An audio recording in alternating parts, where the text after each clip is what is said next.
Hi friends, welcome to my YouTube channel. Gas में जैसा कि आप लोग को आज हम बात करने वाले हैं polytechnic mechanical engineering fifth semester के मशीन डिजाइन चैप्टर फर्स्ट के बारे में। यानी आज हम मशीन डिजाइन में चैप्टर फर्स्ट के कुछ टॉपिक के बारे में जानकारी जानने वाले हैं। जैसा कि आप लोग को मशीन डिजाइन चैप्टर फर्स्ट के कुछ टॉपिक आपको नेक्स्ट क्लासेस मैंने बात किया था। आज का जो टॉपिक होने वाला है मैकेनिकल प्रॉपर्टी के बारे में। यानी मैकेनिकल प्रॉपर्टी कितनी टाइप्स के पाई जाती है और आपको एग्जाम के बेसिस पे आज भी जाता है क्वेश्चन, तो आपको किस तरह से उसकी डिफिनीशन देनी है, ये सारे टॉपिक आप इस वीडियो के माध्यम से क्लियर करने वाले हैं। तो यहाँ पे वीडियो काफी हेल्पफुल होने वाली है, वीडियो लास्ट तक देखना है तभी आप लोग को समझ में आएगा। चलिए देखते हैं, ज्यादा देरी ना करते हुए वीडियो को स्टार्ट करते हैं। तो जैसा कि आप स्क्रीन के माध्यम से देख पा रहे हैं, मशीन डिजाइन जो हमारा टॉपिक होने वाला है इंजीनियरिंग पदार्थों के यांत्रिक गुण। यानी कहने का मतलब है कि जो इंजीनियरिंग होता है उसमें कोई भी पार्ट बनाना होता है या फिर किसी भी कारखंड को बनाना होता है या फिर किसी टूल को बनाना होता है, तो उस टूल में किसी न किसी कहने का मतलब है मेटल की आवश्यकता पड़ती है। तो उस मेटल की जो प्रॉपर्टी होती है यानी विशेषताएं होती हैं वो कितने टाइप्स की पाई जाती हैं इसके बारे में जानेंगे। तो जैसा कि आप लोग को यहाँ पे हम डिफिनीशन के माध्यम से देखेंगे, तो डिफिनीशन हमारा क्या कहता है, मैकेनिकल प्रॉपर्टी पदार्थों के यांत्रिक गुणों से यांत्रिक उपयोगों के समय उनके व्यवहार का ज्ञान होता है जो निम्नलिखित होते हैं। मींस कहने का मतलब जो हमारा मेटल होता है, मेटल के यूजिंग के प्रोसेस पर इसका विशेषताएं मतलब अलग अलग से टाइप्स किए गए हैं और साथ में बात की जाए इनकी क्या विशेषताएं होती है यानी क्या रोल होता है, इनके भी बेसिस पर इनको अलग अलग टाइप्स में बांटा गया है। तो निम्नलिखित प्रकार से होती हैं। तो चलिए हम देखते हैं यहाँ पे पहला जो हमारा टॉपिक होने वाला है यानी पहले टाइप्स के बारे में, तो हमारा जो होता है सामर्थ्य यानी स्ट्रेंथ जिसे बोलते हैं, यानी जिसे हम बोलते हैं सामर्थ्य। क्या होता है सामर्थ्य के बारे में। आई होप कि आप लोग को फोर्थ सेमेस्टर में सारे टॉपिक क्लियर किए गए होंगे। यहाँ पे मैं थोड़ा रिवीजन करने की कोशिश कराता हूँ, आपको थोड़ा बहुत रिवीजन करा दूंगा। आई होप कि आप लोग को थोड़ा बहुत एग्जांपल बताने के बाद आई होप कि आप लोग को फोर्थ सेमेस्टर का पढ़ा हुआ टॉपिक याद हो सकता है। चलिए देखते हैं यहाँ पे सामर्थ्य क्या होता है। यानी सामर्थ्य के बारे में जानेंगे कि जब हम किसी भी पिंड पर या फिर किसी कारखंड पर फोर्स लगा रहे हैं, क्या लगा रहे हैं गाइस, फोर्स लगा रहे हैं, तो वो कारखंड जब तक कितनी देरी तक कारखंड वो फोर्स को सह सकता है वही हमारा क्या होता है कारखंड का सामर्थ्य कहलाता है।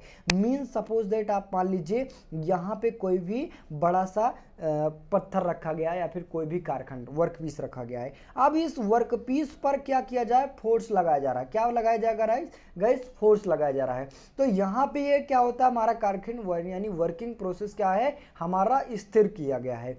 अब जब तक उस पर हम फोर्स लगा रहे हैं इतनी जितना जब तक वो फोर्स कहने का मतलब है जो हमारा कारखंड है जब तक वो कारखंड हिले ना अपनी जगह से, जब तक हिले ना वो हमारा कारखंड का सामर्थ्य कहलाता है। अगर आगे बढ़ गया तो हमारा वो सामर्थ्य नहीं होता। मतलब जब तक एंडिंग प्रोसेस तक अगर हमारा वो फोर्स लगाने पर वो वही जगह पे फिक्स हो वो हमारा कारखंड का वो हमारा क्या कहलाता है, सामर्थ्य कहलाता है।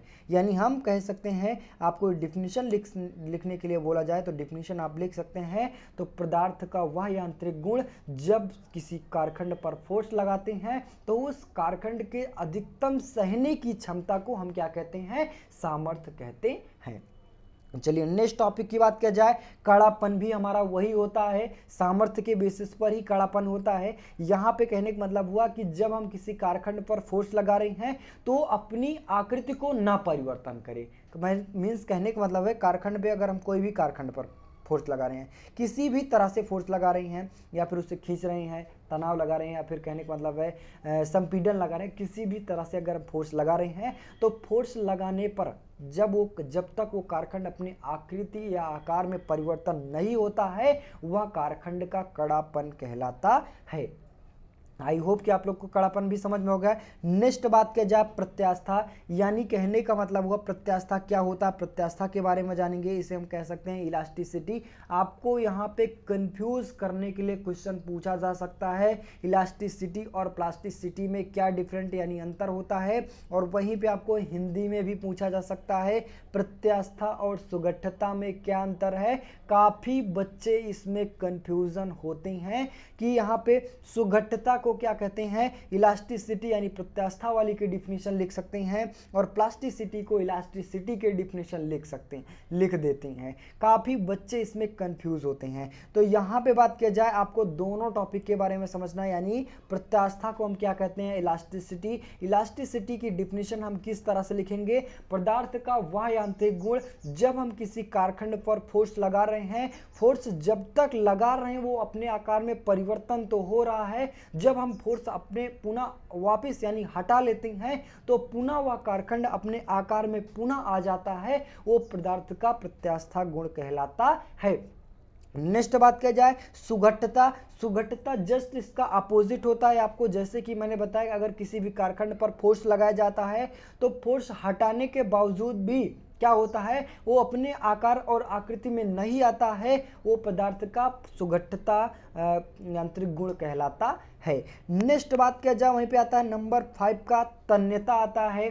तन्यता का मतलब क्या होता है, अगर हम किसी पिंड पर फोर्स लगा रहे हैं या फिर किसी कारखंड पर फोर्स लगा रहे हैं तो आसानी से वो लचक जाए, क्या हो, लचक जाए, वो पदार्थ का तन्यता यांत्रिक गुण कहलाता है।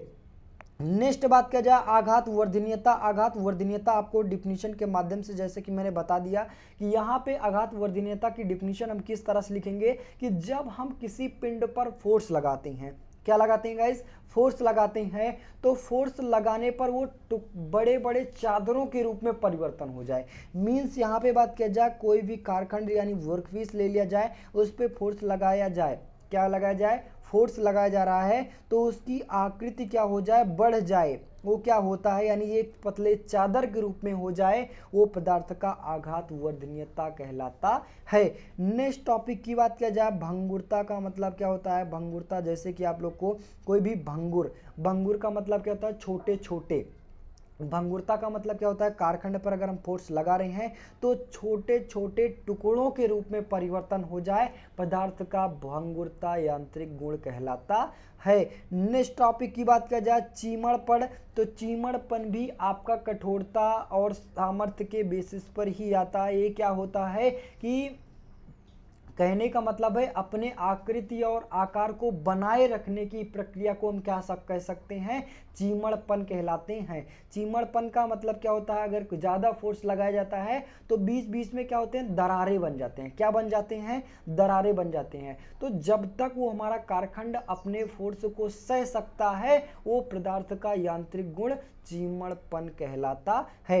नेक्स्ट टॉपिक की बात की जाए कठोरता भी वही बताया गया, और फटिंग की बात की जाए यानी लास्ट टॉपिक की बात की जाए फटिंग क्या होता है कि अगर हम किसी कारखंड पर बार बार फोर्स लगा रहे हैं, क्या लगा रहे हैं, बार बार फोर्स लगा रहे हैं, तो वो टूटने की प्रक्रिया को हम कह सकते हैं, वो प्रतिबल को क्या कह सकते हैं, हम फटिंग कहलाते हैं, यानी फटिंग कहा जाता है। आई होप गाइस यहाँ पे आप लोग को मैकेनिकल प्रॉपर्टी के 10 टाइप के बारे में बताया गया।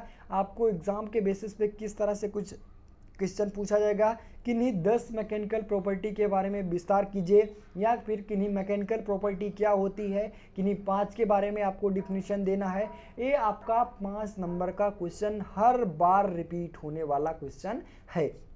चलिए नेक्स्ट टॉपिक की बात किया जाए। नेक्स्ट टॉपिक की बात किया जाए कोई भी मैकेनिकल प्रॉपर्टी होती है यानी मटेरियल होता है, तो उसको हम अगर डिजाइनिंग करना होता है, किसी मेटल की डिजाइनिंग करना या फिर किसी टूल की डिजाइनिंग करना होता है, तो उस मटेरियल का किस तरह से चयन किया जाता है इसके बारे में, यानी आपका जो टॉपिक होने वाला है, टॉपिक हमारा क्या होता है कि यांत्रिक अभिकल्पन में पदार्थों का चयन, यानी मटेरियल का किस तरह से सिलेक्शन करते हैं इसके बारे में हम जानेंगे। तो यहाँ पे आपको निम्नलिखित तरीके से सिलेक्शन किया जाता है। तो जो पहला टॉपिक की बात किया जाए, पहले टॉपिक आता है हमारा पुर्जा या अवयवों के एक निश्चित आकार योग के अनुसार। मीन्स कहने का मतलब हुआ कि जो हमारा कार्यखंड है वो किसी एक निश्चित आकार का होना चाहिए, जो टूल बनाया जा रहा है वो किसी एक निश्चित आकार का होना चाहिए। नहीं तो ऐसा क्या होता है कि अगर हमारा किसी एक निश्चित आकार में नहीं होता है, अगर किसी कारखंड पर किसी भी कोई भी ऑपरेशन करना चाहते हैं तो ऑपरेशन नहीं संपन्न हो पाता है, तो ऐसा भी मटेरियल हमें चयन नहीं किया जाना चाहिए। नेक्स्ट यानी दूसरे टाइप्स की बात की जाए, दूसरा टाइप्स होता है यानी दूसरे पॉइंट होता है पुर्जा या अवयवों के कार्यशील होने पर उत्पन्न दशाओं में अपनी आकृति को बनाए रखना चाहिए। मीन्स मटेरियल इस तरह से चयन होना चाहिए कारखंड पर जब हम ऑपरेशन कर रहे हैं तो उसका जो कहने का मतलब है जो उसका आकार है वो अपने आकार को परिवर्तन ना करे, यानी किसी भी प्रकार का परिवर्तन ना करे, वो अपने आकार को बनाए रखे जाना चाहिए। मतलब क्या होता है कि कारखंड पर कोई कारखंड पर क्या होता है ऑपरेशन किया जाता है तो टूल हमारा बीच से ही टूट जाता है या फिर घिसने लगता है या फिर गर्म होने लगता है, तो ऐसी विशेषताएं नहीं हो पानी जानी, यानी कहने का मतलब है ऐसी इसी तरह से कहने का मतलब है कि जो प्रोसेस होना चाहिए ऐसा प्रोसेस नहीं होना चाहिए बिल्कुल। नेक्स्ट यानी तीसरे पॉइंट की बात किया जाए, तीसरा पॉइंट बात किया जाए कि चयनित पदार्थों में आवश्यकता अनुसार घिसन प्रतिरोधी, चीमड़पन, झटकों को सहन करने वाला होना चाहिए। मीन्स बात किया जाए इस तरह से हमारा मटेरियल होना चाहिए, अगर किसी कारखंड पर किसी भी टूल पर फोर्स लगा रहे हैं तो सहने की क्षमता होनी चाहिए। क्या होनी चाहिए? सहने की क्षमता होनी चाहिए और चीमड़पन भी होना चाहिए। नेक्स्ट टॉपिक की बात किया जाए यानी दूसरा टॉपिक यानी चौथे पॉइंट की बात किया जाए, पॉइंट हमारा चौथा आता है, तो चौथा पॉइंट में हमारा बात किया जाए कि विद्युतीय यंत्रों के लिए ऐसे पदार्थों का चयन किया जाना चाहिए कि विद्युत हस्त औजार में विद्युत कुचालक गुण होना चाहिए। मीन्स मटेरियल इस तरह से चयन करना चाहिए कि क्या होता है अगर इलेक्ट्रिक के बेस पर्पस पर इसे यूज कर रहे हैं तो हमारा वो कुचालक होना चाहिए। क्या होना चाहिए गाइस? कुचालक होना चाहिए। जैसे कि क्या होता है तार वगैरह की यानी बिजली के खंभे वगैरह पर उसे यूज किया जा रहा है उस मटेरियल को, तो मटेरियल हमारा क्या होना चाहिए? कुचालक होना चाहिए जिससे उसमें करंट फ्लो ना हो। नेक्स्ट यानी पांचवें पॉइंट की बात की जाए, पांचवा पॉइंट हमारा आता है कि चयनित पदार्थ आसानी से उपलब्ध होना चाहिए। सबसे मेन इंपॉर्टेंट टॉपिक यानी सबसे मेन इंपॉर्टेंट पॉइंट हमारा ये होता है कि मटेरियल इस तरह से चयन होना चाहिए कि जो प्रॉपरली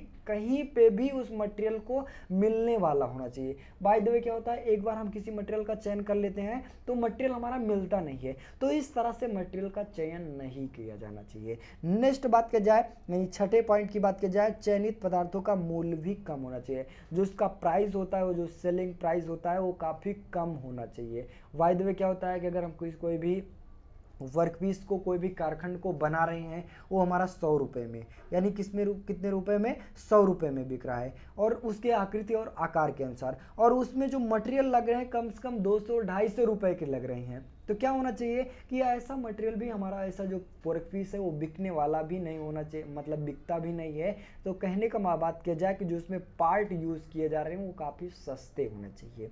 नेक्स्ट आई होप कि आप लोग को इसके भी बारे में समझ में हो गया। नेक्स्ट टॉपिक की बात किया जाए कोड और मानक क्या होता है इसके बारे में।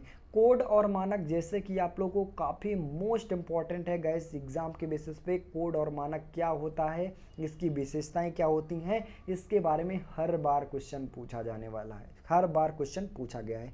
तो चलिए हम देखते हैं कोड और मानक को क्या होता है। तो पहला हमारा टॉपिक होता है कोड क्या होता है।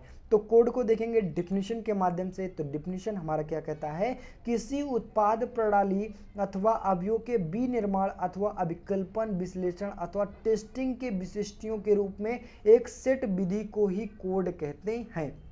मीन्स बात किया जाए कि कोड हमारा क्या होता है गाइज, आपको जैसे कि मैंने बताया था कि यहाँ पे अगर कोई भी पॉइंट ले लिया जाए, कोई भी मशीन को चेक करना होता है, कोई भी मशीन को वेरीफाई करना होता है, तो हम एक प्रोग्राम का चयन करते हैं। किसका चयन करते हैं? एक प्रोग्राम का चयन करते हैं। तो उस प्रोग्राम को हम क्या कहते हैं?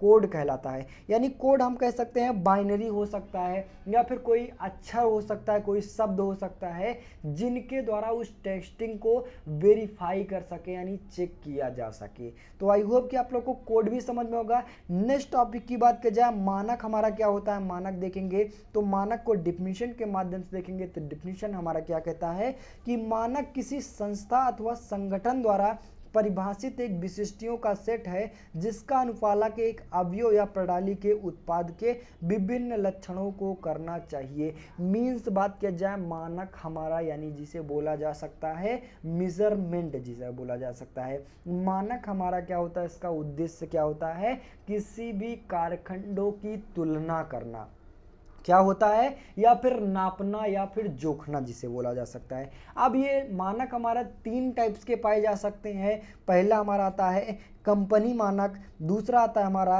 राष्ट्रीय मानक और तीसरा आता है अंतरराष्ट्रीय मानक। यानी कंपनी मानक क्या होता है, अगर कोई भी कंपनी से रिलेटेड कोई भी मानक तैयार किया गया है, जैसे कि क्या होता है कंपनी में कोई भी मटेरियल बन रहा है तो उसको नापने जोखने के लिए यानी तौलने के लिए कोई भी एक स्टैंडर्ड एक मानक तैयार किया गया है। उन मानक के आधार पर सभी व्यक्तियों को क्या होता है, सारे व्यक्तियों को उन्हीं के अकॉर्डिंग उस पर प्रोडक्ट को दिया जाए। वो जो प्रोडक्ट जिसके बेसिस पे दिया जाता है वो हमारा क्या कहलाता है, कंपनी मानक कहलाता है। वो कंपनी मानक पूरी यानी हर कंपनियों में अवेलेबल होना चाहिए।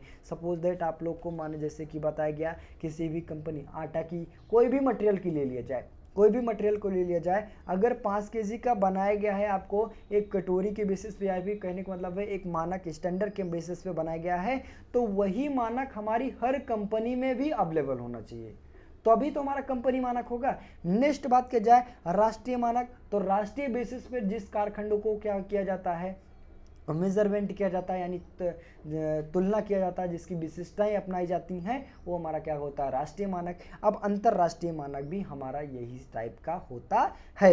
नेक्स्ट टॉपिक की बात किया जाए मानकीकरण के लाभ क्या होते हैं, यानी जो मानक होता है उसके लाभ कौन कौन से होते हैं इसके बारे में देखेंगे। तो इसका डिफिनीशन हमारा क्या कहता है, यानी जो इसके निम्नलिखित पॉइंट होते हैं। तो पहला हमारा टॉपिक क्या कहता है कि इसके क्या होते हैं, इसके सकल लागत में कमी होती है, यानी जो इसका जो लागत होता है, इसको कहने का मतलब इसका प्रोसेस कंप्लीट करने में जो प्राइस होता है वो काफी कम होता है। नेक्स्ट बात की जाए अवयवों के अंतर विनिर्मयता की क्षमता होनी चाहिए। मीन्स कहने का मतलब है कि जो पार्ट होना चाहिए वो पार्ट क्या होता है, जो अंतः विनिर्मयता, मतलब कि जैसे कि क्या होता है उसको सहने के योग्य, उसे नापने के योग्य होना चाहिए। Suppose that. नेक्स्ट टॉपिक की बात यानी तीसरे पॉइंट की बात की जाए अवयवों को आसानी से शीघ्र बदलना संभव होना चाहिए। जैसे कि क्या होता है कोई भी कारखंड एक पार्ट को मेजरमेंट किया जाता है, यानी एक पार्ट की विशेषताएं बतलाई जा रही है, तो किसी दूसरे पार्ट की विशेषताएं बतलाना होता हो तो क्या होता है उन दोनों पार्टों को उस मेजरमेंट को चेंज करने के लिए आसान तरीके भी होते हैं। नेक्स्ट यानी चौथे पॉइंट की बात की जाए कभी कभी सुरक्षा भी सुनिश्चित होता है, मतलब उसको नापने के लिए भी सुरक्षा भी होना होता है। किसके द्वारा, सपोज दैट आपको यहाँ पे क्या होता है अगर कोई भी पार्ट को 10 केजी या फिर किसी कारखंड की विशेषता अपनानी है, यानी दोनों के बीच में डिफरेंट नापना है, तो क्या होता है उनको आसानी से हम कर सकते हैं, यानी मेजरमेंट करके, यानी एक मानक के बेसिस पर आसानी से हम कह सकते हैं मेजरमेंट किया जा सकता है। यही होते हैं मानकीकरण के लाभ। आई होप गाइस यहाँ पे आपको मैकेनिकल प्रॉपर्टी के बारे में और मटेरियल सिलेक्शन के बारे में और कोड और मानक क्या होता है, इन तीनों टॉपिक के बारे में पूर्ण रूप से नॉलेज हो गया होगा। आई होप गाइस यहाँ पे आप लोग की ये वीडियो काफ़ी हेल्पफुल लगी होगी, तो वीडियो को लाइक कीजिए और वीडियो को शेयर कीजिए, और चैनल पे नए हो तो चैनल को सब्सक्राइब कीजिए। और इसी के साथ मिलते हैं नेक्स्ट वीडियो में, तब तक के लिए जय हिंद।